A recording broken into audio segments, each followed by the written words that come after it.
نشهد أن محمدًا عبده ورسوله.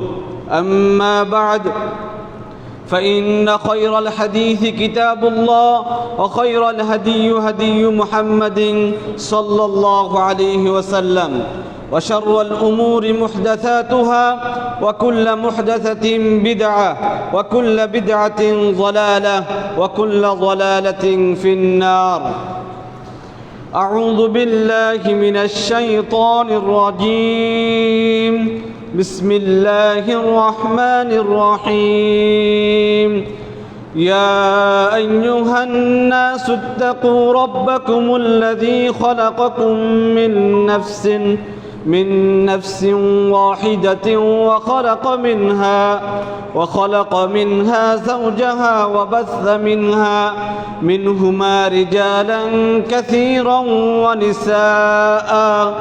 واتقوا الله الذي تساءلون به والأرحام، إن الله كان عليكم رقيبا. يا أيها الذين آمنوا اتقوا الله وقولوا قولا سديدا يصلح لكم أعمالكم ويغفر لكم ذنوبكم، ومن يطع الله ورسوله فقد فاز فوزا عظيما.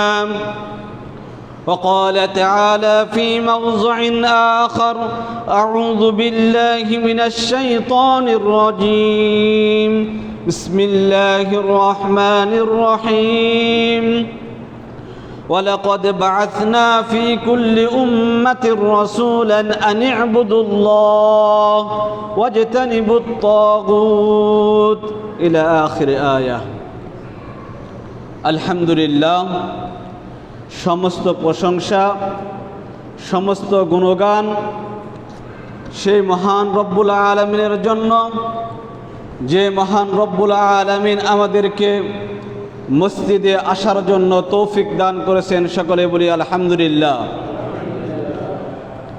আরও কৃতজ্ঞতা প্রকাশ করছি যে মহান রব্বুল আলামিন আমাদেরকে উম্মতে মুহাম্মাদি হিসেবে আল্লাহ রাব্বুল আলামিন কবুল করেছেন। উম্মতে মুহাম্মাদি হিসাবে কবুল করে আল্লাহ রাব্বুল আলামিন তার নবী মুহাম্মদুর রাসূলুল্লাহ সাল্লাল্লাহু আলাইহি ওয়াসাল্লামকে যে আকীদা এবং বিশ্বাসের উপর স্থাপন করেছিলেন, সেই আকীদা এবং বিশ্বাস আল্লাহ রাব্বুল আলামিন আমাদেরকে মানার জন্য এবং করার জন্য আল্লাহ রাব্বুল আলামিন তৌফিক দান করেছেন। সকলেই কালিমাতুর শুকর অন্তরের অন্তরস্থল থেকে বলি, সকলে বলি আলহামদুলিল্লাহ। দরুদ ও শান্তির দ্বারা বর্ষিত হোক সর্বকুলের মহামানব যে মহানবী সাল্লাল্লাহু আলাইহি ওয়াসাল্লাম সম্পর্কে বলা হয়েছে, যে মহানবী সাল্লাল্লাহু আলাইহি ওয়াসাল্লামকে আল মুস্তাফা আল ইস্তফা, অর্থাৎ নবী করিম সাল্লাল্লাহু আলাইহি ওয়াসাল্লামকে সকল মানব কুল থেকে অত্যন্ত মহাব্বতের সহিত নবী করিম সাল্লাল্লাহু আলাইহি ওয়াসাল্লামকে উম্মতে মুহাম্মাদির নবী হিসাবে চয়ন করেছেন এবং বাছাই করেছেন। সেই নবীর প্রতি আমরা সকলেই দরুদি ইব্রাহিম পাঠ করি। সকলে বলি আল্লাহুম্মা সাল্লি আলা মুহাম্মাদিন ওয়া আলা আলি মুহাম্মাদ কামা সাল্লাইতা আলা ইব্রাহিম ওয়া আলা আলি ইব্রাহিম ইন্নাকা হামিদুম মাজিদ। আল্লাহুম্মা বারিক আলা মুহাম্মাদিন ওয়া আলা আলি মুহাম্মাদ কামা বারাকতা আলা ইব্রাহিম ওয়া আলা আলি ইব্রাহিম ইন্নাকা হামিদুম মাজিদ। আমার প্রাণপ্রিয় মুসল্লিয়ান ইকরাম, গত 2 সপ্তাহ আগে আপনাদের সম্মুখে বর্তমান মাস সম্পর্কে আলোকপাত করেছিলাম, যে মুহররম মাসের করণীয় এবং বর্জনীয়। তার পরবর্তী সপ্তাহে আলোচনা করেছিলাম হযরত হুসাইন রাদিয়াল্লাহু তাআলা আনহুর কারবালা প্রান্তরে যাওয়া এবং তার হত্যাকাণ্ডের যে কারণ বা কি কারণে হুসাইন রাদিয়াল্লাহু তাআলা আনহু কারবালা প্রান্তরে গিয়েছিলেন শিয়াদের নিকটে। তার ধারাবাহিকতায় আজকে যে আলোকপাত করব সেই বিষয় নির্ধারণ করেছি যে হুসাইন রাদিয়াল্লাহু তাআলা আনহু কারবালাতে যে শিয়া সম্প্রদায়ের কাছে গিয়েছিলেন, সেই শিয়া সম্প্রদায়ের বা শিয়া যে সম্প্রদায় বা গোষ্ঠী রয়েছে তার আকীদা এবং বিশ্বাস, ইসলাম ধর্ম সম্পর্কে তাদের কি আকীদা রয়েছে বা উম্মতে মুহাম্মাদি বা নবী করিম সাল্লাল্লাহু আলাইহি ওয়াসাল্লাম তার যে সাহাবা ইকরামকে প্রেরণ করেছেন বা নবী করিম সাল্লাল্লাহু আলাইহি ওয়াসাল্লাম যে রাজত্বের বা স্টাফ যে তার খলিফা নিযুক্ত করেছেন, সেই খলিফা সম্পর্কে শিয়াদের কি আকীদা বা বিশ্বাস রয়েছে। সম্মানিত উপস্থিতি, আকীদা বিষয় এটা এমন একটি বিষয় যে বিষয়ের গুরুত্বরব অনেক বেশি। কেননা আল্লাহ রাব্বুল আলামিন তার পবিত্র কালামে পাকে বলেছেন যে সালাত আদায় করো। সালাত আদায় করার জন্য আল্লাহ রাব্বুল আলামিন আমাদেরকে বলেছেন। অনুরূপভাবে আল্লাহ রাসূল সাল্লাল্লাহু আলাইহি ওয়াসাল্লামের হাদিসের মাধ্যমে আমাদেরকে জানিয়েছেন যে আমাদেরকে সালাত আদায় করতে হবে, যাকাত দিতে হবে এবং ইসলামের যে বিধিবিধান আছে সেই বিধিবিধানগুলো আমাদেরকে পালন করতে হবে।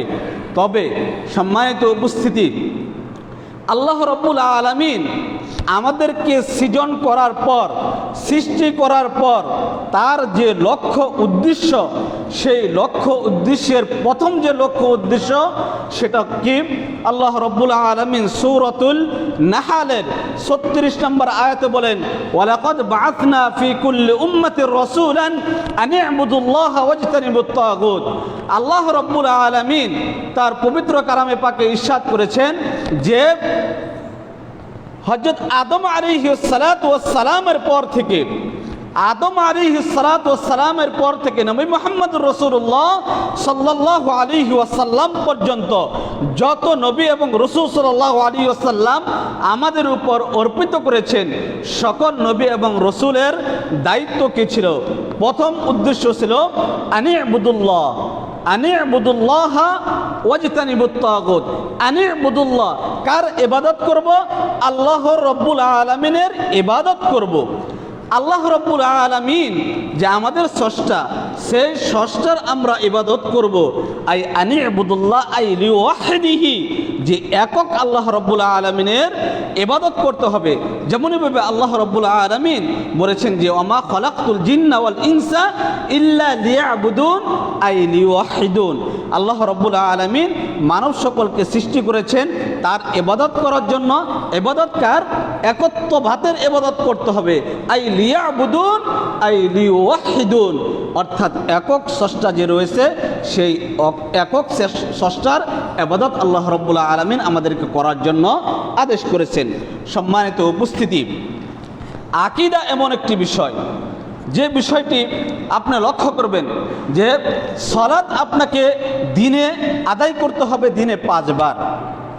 কিন্তু আকীদা এমন একটি বিষয় যে বিষয়টি আপনার নিঃশ্বাসের সাথে সম্পৃক্ত। কেমনভাবে নিঃশ্বাসের সাথে সম্পৃক্ত?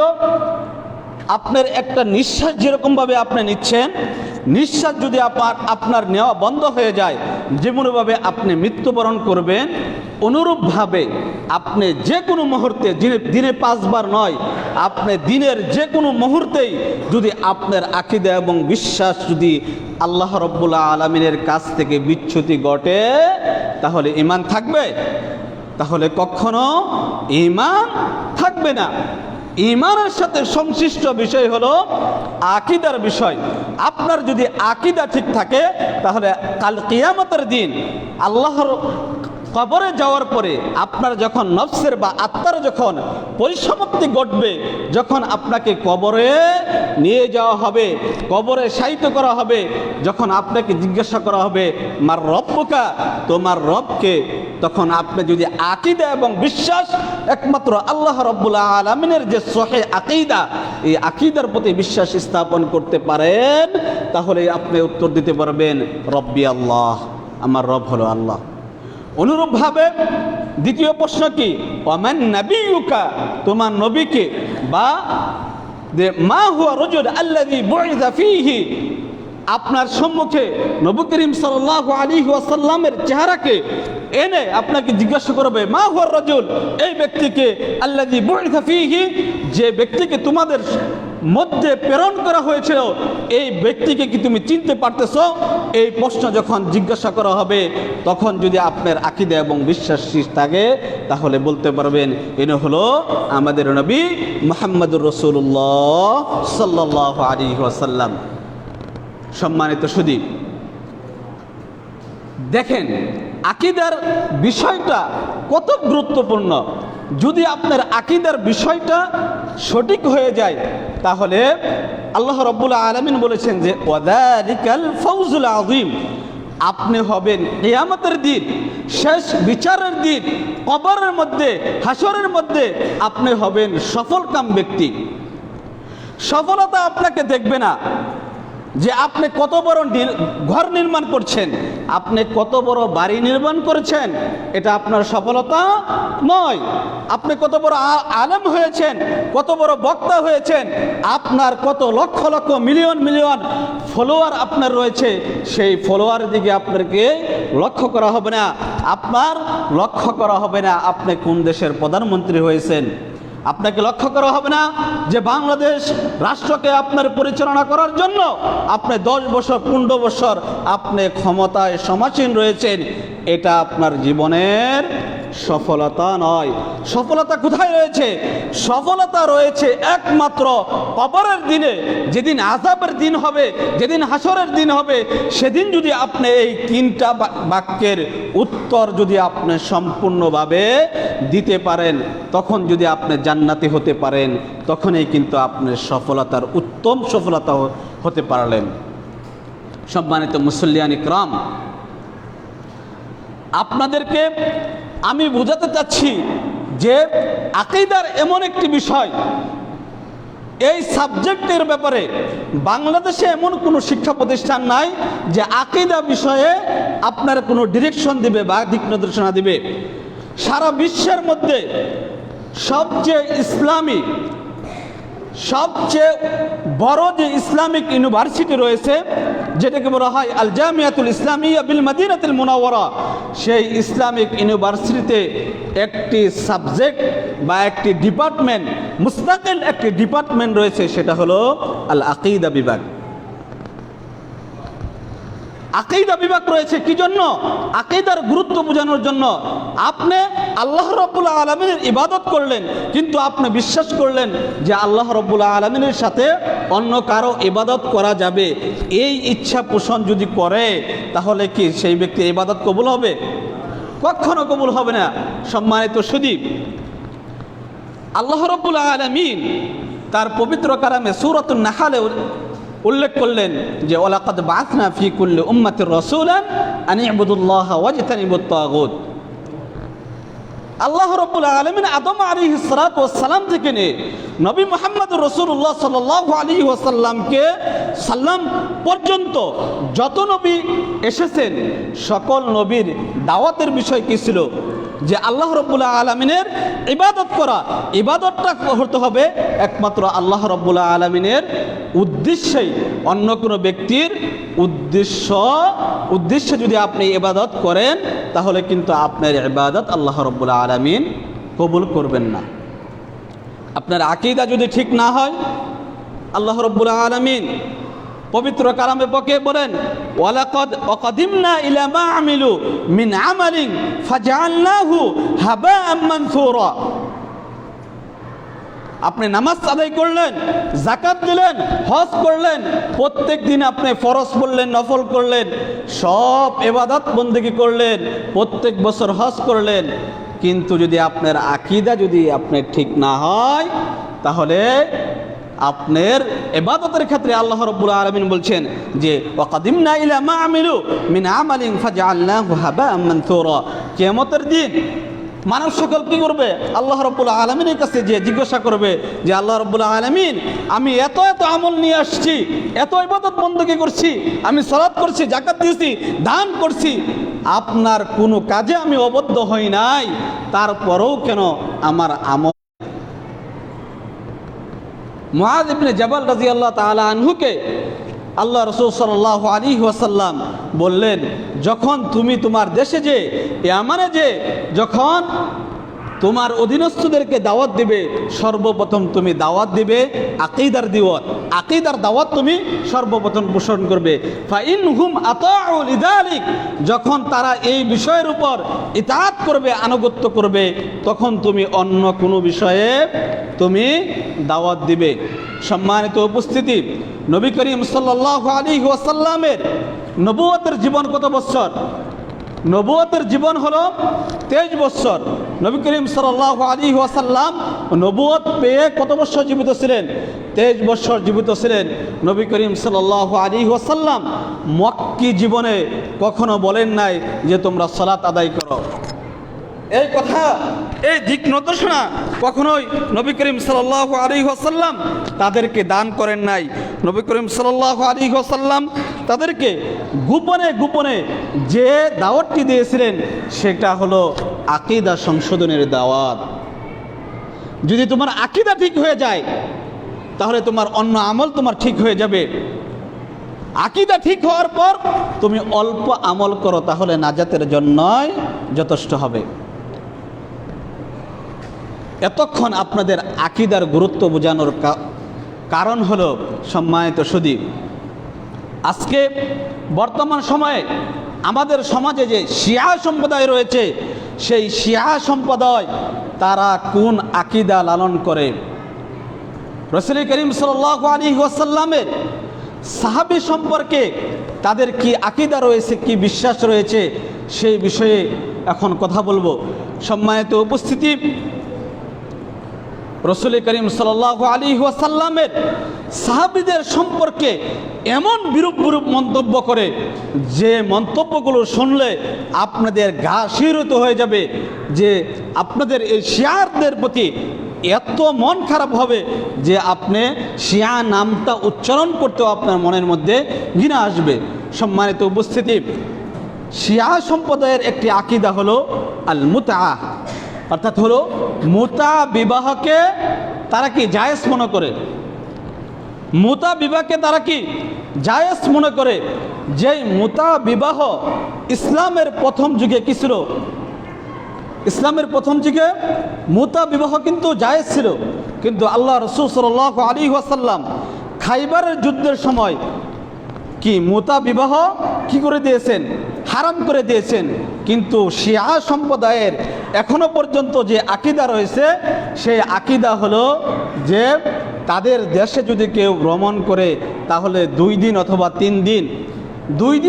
3 দিনের উদ্দেশ্যে কিছু বিনিময়ে তারা কি বিবাহ বন্ধনে আবদ্ধ হয়। এখনো পর্যন্ত সেই বিবাহ বন্ধনে আবদ্ধ হওয়াকে তারা কি জায়েজ মনে করে। শুধু জায়েজ নয়, তারা এই আকীদা বিশ্বাস স্থাপন করে যার জীবনে যত বেশি মুতা বিবাহ অনুষ্ঠিত করেছে বা সম্পাদন করেছে, সেই ব্যক্তি হলে সবচেয়ে বেশি ঈমানদার ব্যক্তি। অন্য ব্যক্তি ঈমানদার ব্যক্তি নয়। যে ব্যক্তি এই অল্প সময়ের জন্য বেশি বেশি বিবাহ বন্ধনে আবদ্ধ হতে পারবে, সেই ব্যক্তি হলো সবচেয়ে নেকমান ব্যক্তি, সেই ব্যক্তি হলো তাদের মধ্যে সবচেয়ে ভালো ব্যক্তি। সম্মানিত উপস্থিতি, অথচ ইসলামের মধ্যে মুতা বিবাহকে হারাম করেছে। শুধু তাই নয়, বর্তমানে যে বিবাহের নিয়ম রয়েছে, সেই বিবাহের নিয়মের মধ্যে কি রয়েছে এটা কাজী সাহেবরা জানেন, যে বিবাহ করার সময় কি করতে হয়? সাক্ষী রাখতে হয়, তারপরে মোহর নির্ধারণ করতে হয়, তারপরে কি আপনার বিবাহ বন্ধনে যখন আবদ্ধ হন, পরবর্তী সময়ে যেই স্ত্রী হবে সেই স্ত্রী কিন্তু ওয়ারিসের বাগদার হয়। কিন্তু মুতা বিবাহের মাধ্যমে কি ওয়ারিসের বাগদার হবে? মুতা বিবাহের মাধ্যমে কিন্তু ওয়ারিসের বাগদার হবে না। এই মুতা বিবাহ আর বর্তমান জামানার হলো ওই পতিতালয়। বর্তমান জামানার পতিতালয় আর মুতা বিবাহর এক সম পরিমাণ। কেননা পতিতালয়ে কি করা হয়? সামান্য অর্থের বিনিময়ে আপনাকে নারীকে আপনি বক্ষণ করেন, আপনি নারীকে নিয়ে 2-3 রাত্রে আপনি যাপন করেন। এটা হলো কি? এটা সম্পূর্ণ হারাম, এটা পতিতাবৃত্তি, এটা সম্পূর্ণ হারাম। আল্লাহ রাসূল সাল্লাল্লাহু আলাইহি সাল্লাম, আল্লাহ রাব্বুল আলামিন এটাকে হারাম করেছেন। কিন্তু শিয়াদের আকীদা হলো তারা এই মুতাহ বিবাহকে জায়েজ মনে করে এবং যত বেশি মুতাহ বিবাহ করতে পারবে তত তাদের মধ্যে সে ব্যক্তি হলো আমলদার ব্যক্তি। সম্মানিত শুধু তাই নয়, তাদের মধ্যে আরেকটি হলো যে আত-তাকিয়া। আত-তাকিয়া কি? আন-নিফাক। আন-নিফাকটা কি? যে একজন ব্যক্তির অন্তরে একটি জিনিস বিশ্বাস থাকবে আর বাস্তবে সে ব্যক্তি আরেকটা বিষয় বাস্তবে রূপায়িত করবে। কিভাবে বাস্তবে রূপায়িত করবে? যে শিয়া সম্প্রদায়ের নিয়ম হলো আপনি যখন নামাজ আদায় করবেন তখন আমরা কি নামাজ আদায় করার সময় আল্লাহু আকবার বলে বুকে হাত বাঁধি বা বুকের নিচে হাত বাঁধি, এটা আমাদের নিয়ম, বা নবী করিম সাল্লাল্লাহু আলাইহি ওয়াসাল্লাম আমাদেরকে দিয়ে গেছে নিয়ম। কিন্তু শিয়া সম্প্রদায়ের নিয়ম হলো যে তারা যখন সালাত আদায় করবে তখন কোথাও হাত বাঁধবে না, আল্লাহু আকবার বলে তারা কি হাত ছেড়ে দিবে। এটা হলো তাদের আকীদা বা বিশ্বাস। কিন্তু তাদের নিফাকি কোথায়? যদি কোনো শিয়া ব্যক্তিকে অন্য কোনো মসজিদে আপনি খুতবা দেওয়ার জন্য বলেন বা সালাত আদায় করতে বলেন, তাহলে তারা সালাত আদায় করার সময় তারা ঠিকই বুকে হাত বাঁধবে। কি জন্য? তাদের শিয়া সম্প্রদায়ের প্রতি উদ্বুদ্ধ করার জন্য। আপনার মনের মধ্যে যেটা আছে কিন্তু বাহ্যিক দৃষ্টিতে সেটা ভিন্নভাবে আপনার সাথে উপস্থাপন করবে, উপস্থাপন করে আপনাকে শিয়া হওয়ার জন্য উদ্বুদ্ধ করবে। এই যে নিফাকি, এই নিফাকি তাদের মধ্যে কি জায়েজ। অথচ আল্লাহ রাব্বুল আলামিন আল্লাহ রাব্বুল আলামিন পবিত্র কালামে পাকে বলছেন যে ইন্নাল মুনাফিকিনা ফিদ দারকিল আসফালি মিনান নার। মুনাফিকদের জায়গা কোথায়? জাহান্নামের মধ্যে। এই জাহান্নামের মধ্যে আল্লাহ রাব্বুল আলামিন বললেন, অথচ তাদের আকীদার মধ্যে বিশ্বাসের মধ্যে হলো যে তারা মুনাফিকি করতে পারবে, তাদের এতে কোনো সমস্যা নাই। সম্মানিত সুধী, আরও একটি বড় একটি বিষয়, সময় সংক্ষিপ্ততার কারণে আসলে সব বিষয় আলোচনা করা যায় না, যে দুনিয়ার মধ্যে জান্নাতের সুসংবাদ পেয়েছিলেন কতজন ব্যক্তি? 10 জন ব্যক্তি হলো জান্নাতের সুসংবাদ পেয়েছিলেন।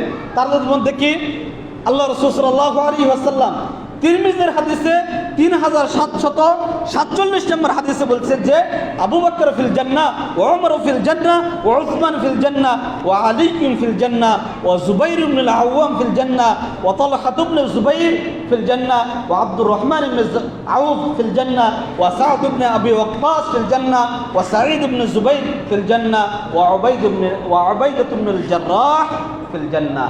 এরা কারা? এরা হলো দুনিয়ার বুকে জান্নাতের সুসংবাদ যারা পেয়েছেন তারা সেই ব্যক্তি। তাদের ব্যাপারে শুধু আলী রাদিয়াল্লাহু তাআলা আনহুকে তারা বাদ দিয়েছে। তাদের আকীদা কি? তাদের আকীদা হলো নবী করিম সাল্লাল্লাহু আলাইহি ওয়াসাল্লামের পরে যত খলিফা আসছে তারা হলো কি অন্যায়ভাবে জোর জবরদখল করে তারা কি ক্ষমতা কুক্ষিগত করেছে, ক্ষমতা দখল করেছে। নবী করিম সাল্লাল্লাহু আলাইহি ওয়াসাল্লামের পরে যে ব্যক্তি শাসন ব্যবস্থা বা খলিফা হবে সে ব্যক্তিকে আলী রাদিয়াল্লাহু তাআলা আনহু। এটা হলো তাদের আকীদা। অথচ রাসূল করিম সাল্লাল্লাহু আলাইহি ওয়াসাল্লামের আকীদা কি? রাসূল করিম সাল্লাল্লাহু আলাইহি ওয়াসাল্লামের আকীদা হলো রাসূল করিম সাল্লাল্লাহু আলাইহি ওয়াসাল্লাম বলছেন মুরু আবু বকর ফায়ুসাল্লি। রাসূলের পরে সর্বপ্রথম খলিফাকে আবু বকর সিদ্দিক রাদিয়াল্লাহু তাআলা আনহু।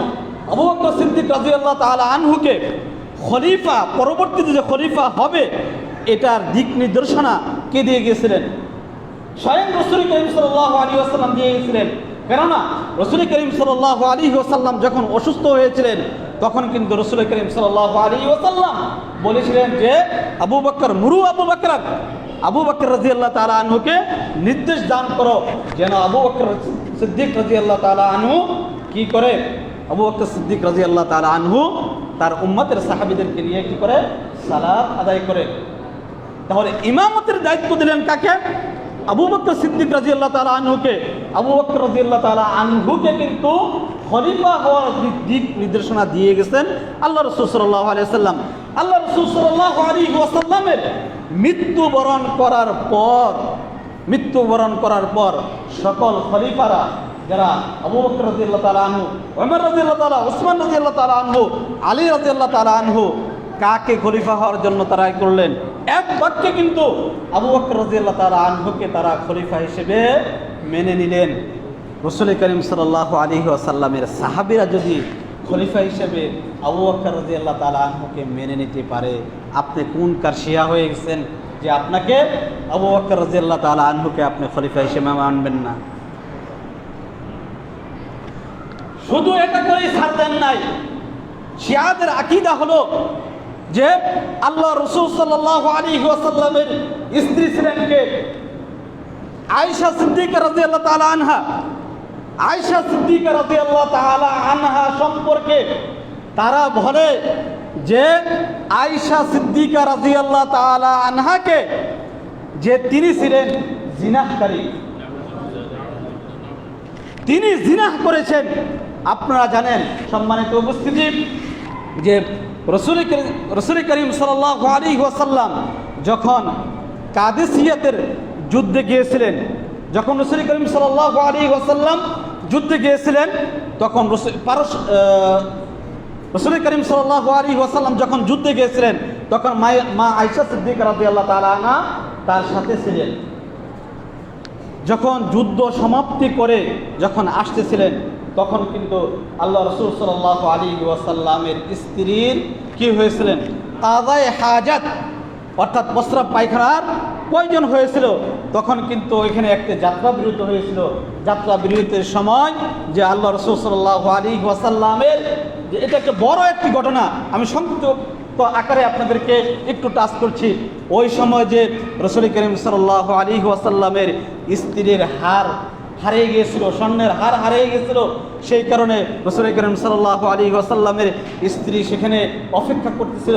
সে এমতো অবস্থায় রাসূল করিম সাল্লাল্লাহু আলাইহি ওয়াসাল্লামের যে কাফেলা ছিল, সেই কাফেলা কিন্তু আয়েশা সিদ্দিকা রাদিয়াল্লাহু তাআলা আনহুকে সেখানে রেখে তারপর চলে গিয়েছিলেন। কিন্তু ওই সময় একটি যুদ্ধের একটি নিয়ম ছিল যে যুদ্ধের যে দল থাকবে, সেই দল আগে অতিক্রম করবে, পিছনে একজন ব্যক্তি থাকবে, সেই ব্যক্তি দেখবে যে যুদ্ধের কোনো সরঞ্জামাদি বা আমাদের কোনো ব্যক্তি পিছনে রয়ে গেল কিনা, ভুলে ছুটে গেল কিনা, আমাদের কোনো কিছু রয়ে গেছে কিনা। যখন সেই দায়িত্বশীল ব্যক্তি এসে দেখলেন যে মা আয়েশা সিদ্দিকা রাদিয়াল্লাহু তাআলা আনহা সেখানে উপস্থিত রয়েছে, সেই দল থেকে বিচ্ছিন্ন হয়ে গেছে, তখন কিন্তু আয়েশা রাদিয়াল্লাহু তাআলা আনহু যখন দেখলেন সেই সাহাবীকে, তখন কিন্তু আয়েশা রাদিয়াল্লাহু তাআলা আনহু নিজের চাদরকে তার শরীরে মুড়িয়ে নিলেন। তার সম্মুখে কিন্তু আয়েশা রাদিয়াল্লাহু তাআলা আনহা তার শরীরকে দেখান নাই। কিন্তু শিয়ারা, তাদের আকীদা হলো আয়েশা সিদ্দিকা রাদিয়াল্লাহু তাআলা আনহা ছিলেন জিনাকারী। নাউযুবিল্লাহি মিন যালিক। তাদের আকীদা এবং বিশ্বাস এখনো পর্যন্ত এমন রয়েছে যে তারা যদি এখনো পর্যন্ত মক্কা এবং মদিনাতে তারা রাজত্ব কায়েম করতে পারে, তারা যদি দখলে আসতে পারে, তাহলে আয়েশা সিদ্দিকা রাদিয়াল্লাহু তাআলা আনহুকে পুনরায় কবর থেকে উত্তরণ করে তাকে বেত্রাঘাত করবে। জিনার যে বেত্রাঘাত আছে না, যে কোরআনে যে নির্দিষ্ট যে জিনার জন্য বেত্রাঘাত করতে হয়, সেই বেত্রাঘাত করবে আয়েশা সিদ্দিকা রাদিয়াল্লাহু তাআলা আনহাকে। নাউযুবিল্লাহি মিন যালিক। এই শিয়ারা কিন্তু বিভিন্ন সময় দেখবেন যে মক্কা মদিনার উপরে কি করে আক্রমণ করে। তারা কিন্তু শক্তিশালী কম নয়, তারা কিন্তু বড় শক্তিশালী দল। তারা চায় ইসলামের রুজ্জুকে তারা নিভিয়ে দিতে, তারা চায় মক্কা এবং মদিনার ক্ষমতাকে তারা দখল করতে। ক্ষমতাকে দখল করে আবু বকর, ওমর রাদিয়াল্লাহু তাআলা, উসমান ইবনে আফফান রাদিয়াল্লাহু তাআলা আনহার যাদের কবর রয়েছে, তাদের কবরকে তারা কিন্তু অপমানিত করতে চায়। সম্মানিত সুধী, দ্বিতীয় হলো আপনার ওমর রাদিয়াল্লাহু তাআলা আনহা। ওমর রাদিয়াল্লাহু তাআলা আনহা সম্পর্কে তাদের আকীদা হলো যে ওমর রাদিয়াল্লাহু তাআলা আনহু ছিলেন যে কাফেরদের সর্দার, কিয়ামতের দিন, কিয়ামতের দিন উমর রাদিয়াল্লাহু তাআলা আনহু হবে কাফের যে সম্প্রদায় রয়েছে এই সম্প্রদায়ের সরদার হবে। তারা মুসলিমদের যে সরদার হবে, মুসলিমদের সরদার হবে না, তারা হবে কাফেরদের সরদার। অথচ আল্লাহ রাসূল সাল্লাল্লাহু আলাইহি ওয়াসাল্লাম আশারায়ে মুবাশশারা যাদেরকে জান্নাতের সুসংবাদ দিয়েছেন তাদের মধ্যে একজন হলো হযরত ওমর রাদিয়াল্লাহু তাআলা আনহু। সম্মানিত উপস্থিতি, শুধু তাই নয়, তাদের আকীদা হলো উসমান ইবনে আফফান রাদিয়াল্লাহু তাআলা আনহু। উসমান ইবনে আফফান রাদিয়াল্লাহু তাআলা আনহু কে ছিলেন? উসমান ইবনে আফফান রাদিয়াল্লাহু তাআলা আনহুকে বলা হয় জিন্নুরাইন। কি বলা হয়? জিন্নুরাইন। এই উপাধি কে দিয়েছেন?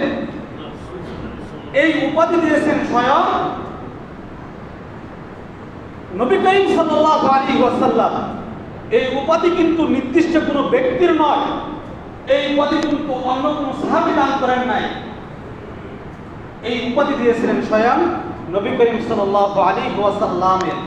যে নবী করিম সাল্লাল্লাহু আলাইহি ওয়াসাল্লাম উম্মতে মুহাম্মাদীকে আকীদা শিক্ষা দিয়েছেন, সেই উম্মতে মুহাম্মাদীর পথ প্রদর্শক যার ব্যাপারে রয়েছে লাকাদ কানা লাকুম ফি রাসূলিল্লাহি উসওয়াতুন হাসানাহ, যে নবীর ব্যাপারে উসওয়াতুন হাসানা উম্মতে মুহাম্মাদের জন্য রয়েছে পথ প্রদর্শক, সেই নবী উসমান রাদিয়াল্লাহু তাআলা আনহুকে উপাধি দিলেন জিন্নুরাইন।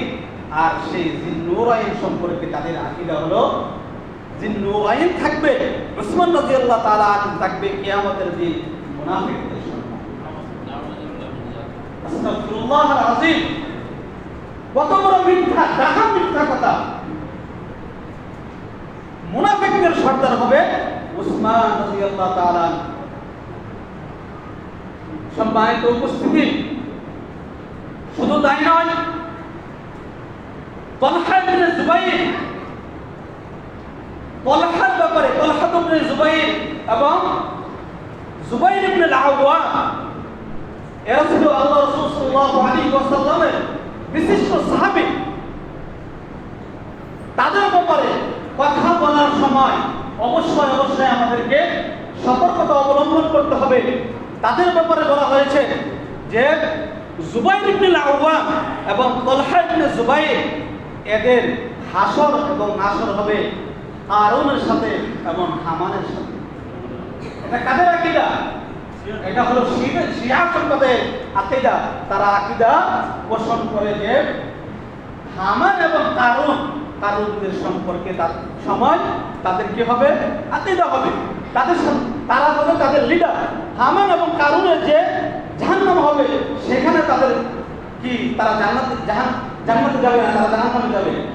সম্মানিত উপস্থিতি, শুধু তাই নয়, এই শিয়াদের আকীদা তারা আল্লাহ রাব্বুল আলামিন যে কোরআন অবতীর্ণ করেছেন, এই কোরআন হলো যে কোরআনের ব্যাপারে বলা হয়েছে যালিকাল কিতাবু লা রাইবা ফীহি হুদাল লিল মুত্তাকিন, যে কিতাবের ব্যাপারে কোনো সন্দেহ নাই, সেই হুদাল লিল মুত্তাকিন বান্দার জন্য এটা হলো হেদায়েত স্বরূপ।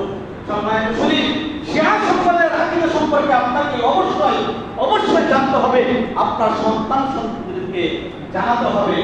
কারণ শিয়া সম্প্রদায় তারা মনে করে যে নবী করিম সাল্লাল্লাহু আলাইহি ওয়াসাল্লাম উপর যে কোরআন নাযিল হয়েছে, নবী করিম সাল্লাল্লাহু আলাইহি ওয়াসাল্লাম যতদিন পর্যন্ত জীবিত ছিলেন ততদিন পর্যন্ত এই কোরআন ঠিক ছিল।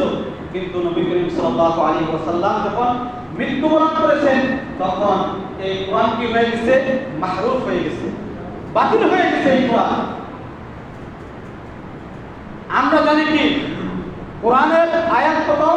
6600 সামথিং বা 66 বলে বা 64 বলে বা 60 বলে এরকম একটা মতানব্য আছে, বা আয়াতের হিসাব করতে যে কম বেশি আছে।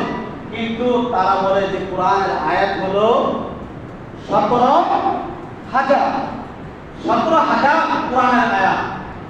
1/3 দেওয়া হয়েছে নবী করিম সাল্লাল্লাহু আলাইহি ওয়াসাল্লামের উপর, আর বাদ বাকি যে 2/3 বা বাদ বাকি যে 2 অংশ রয়েছে সেটা হলো আলী রাদিয়াল্লাহু তাআলা।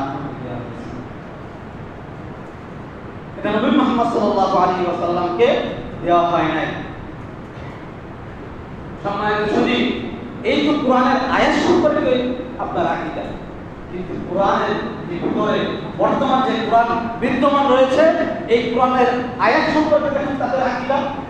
আল্লাহ রাব্বুল আলামিন সূরাতুল লাহব বলেন, তাব্বাত ইয়াদা আবি লাহাবিন ওয়া তাব্ব মা আগনা আনহু মালুহু ওয়া মা কাসাব সায়াসলা নারান যাতা লাহাবিন ওয়া ইমরাআতুহু। তাব্বাত ইয়াদা আবি লাহাব, এখানে বলা হয়েছে আবু লাহাবের কি হোক, দুই হাত ধ্বংস হোক। কিন্তু শিয়া সম্প্রদায়ের আকীদা হলো আবু বকর এবং ওমর রাদিয়াল্লাহু তাআলা আনহু হাত ধ্বংস হোক। যেখানে বলা হলো আবু লাহাবের কথা, এখানে তারা ব্যাখ্যা করে যে আবু লাহাবের কথা নয়, এখানে হাত হলো আবু বকর এবং ওমর রাদিয়াল্লাহু তাআলা আনহুর দিকে। সম্মানিত শুধু তাই নয়, আপনারা জানেন যে মুসা আলাইহিস সালামের সময় একটি হত্যাকাণ্ড হয়েছিল। একটা হত্যাকাণ্ডের সময় এই ব্যক্তিকে কে হত্যা করেছে এটার জন্য কিন্তু আল্লাহ রাব্বুল আলামিন বলেছেন যে আনতাযবাহু বাকারা। কোরআনে কি আয়াত আছে যে আনতাযবাহু বাকারা, তোমরা একটা কি গরু জবাই করো। এই গরু জবাই করার দ্বারা উদ্দেশ্য কি আপনি অন্য কিছু জবাই করেন? এটা কিন্তু উদ্দেশ্য অন্য কিছু নয়।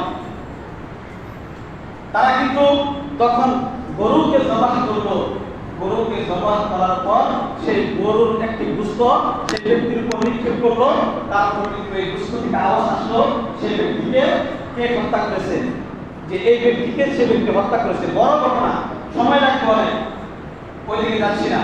কিন্তু তাদের আকীদা হলো যে এখানে আনতাযবাহু বাকারা দ্বারা উদ্দেশ্য হলো আয়েশা রাদিয়াল্লাহু তাআলা আনহা জবাই। নাউযুবিল্লাহি মিন যালিক।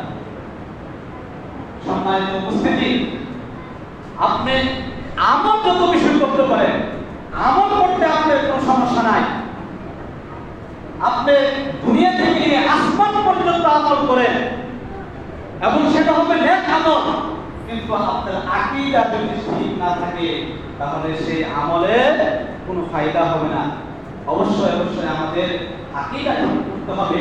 আমাদের সমাজে যে শিয়া সম্প্রদায় রয়েছে, যে সম্প্রদায়কে আমরা দেখি তারা কিন্তু ইসলামের বিধান, অন্যান্য বিধান পালন করে না এটা বলা যাবে না, তারা কিন্তু পালন করে, কিন্তু তাদের পন্থা, তাদের পদ্ধতি, তাদের বিশ্বাস হলো অন্য বিশ্বাস। যে বিশ্বাসের ব্যাপারে স্বয়ং নবী করিম সাল্লাল্লাহু আলাইহি ওয়াসাল্লামের সাহাবীগণ আমাদেরকে সতর্ক করেছেন, সেই সাহাবীগণের যে সতর্ক বার্তা, যে নবী করিম সাল্লাল্লাহু আলাইহি ওয়াসাল্লামের যে সতর্ক বার্তা, সেই সতর্ক বার্তা আমাদের জীবনের মধ্যে, নিজেদের জীবনের মাধ্যমে বাস্তবায়ন করতে হবে, আমাদের পারিবারিক জীবনে বাস্তবায়ন করতে হবে, আমাদের যে সন্তান সন্ততি রয়েছে সেই সন্তান সন্ততিকে শিয়া আকীদার ব্যাপারে তাদের সম্মুখে আলোচনা করতে হবে। না হয় তারা একসময় শিয়া হয়ে যাবে, তারা একসময় তাকিয়া মিছিল করবে, তারা জানবে না এই শিয়া কি, শিয়াদের আকীদা কি, শিয়াদের আকীদা নবীর সম্পর্কে কি আকীদা। এই শিয়াদের আকীদা সম্পর্কে তাদেরকে উদ্বুদ্ধ করতে হবে। উদ্বুদ্ধ করার মাধ্যমে আমাদেরকে আকীদা এবং বিশ্বাসকে সম্পূর্ণভাবে প্রস্তুত করতে হবে। সম্মানিত উপস্থিতি, খুতবা করে শেষ করতে চাই, আল্লাহ রাব্বুল আলামিন যেন আমাদেরকে নিজেদের আকীদাকে শুদ্ধ করার জন্য আল্লাহ রাব্বুল আলামিন তৌফিক দান করেন। আমিন।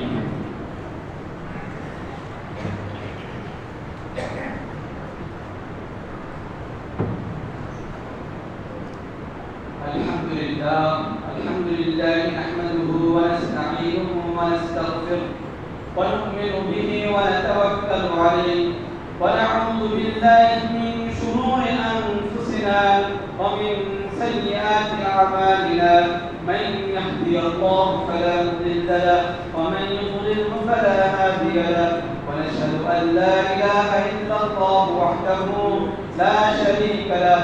أما بعد، فأعوذ بالله من الشيطان الرجيم. بسم الله الرحمن الرحيم.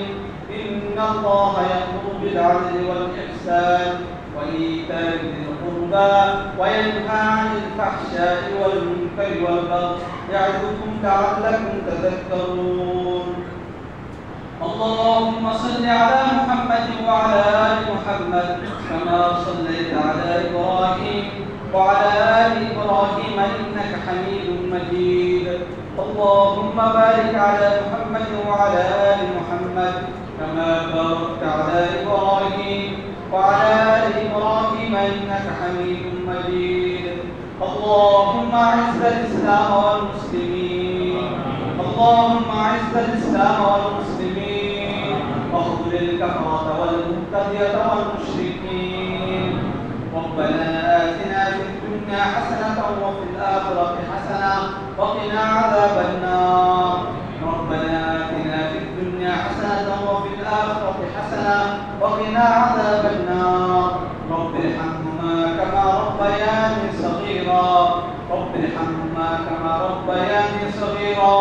ربنا لا تزغ قلوبنا بعد إذ هديتنا وهب لنا من لدنك رحمة إنك أنت الوهاب. سبحانك ربك رب العزة عما يصفون وسلام على المرسلين والحمد لله رب العالمين. قوموا إلى الصلاة.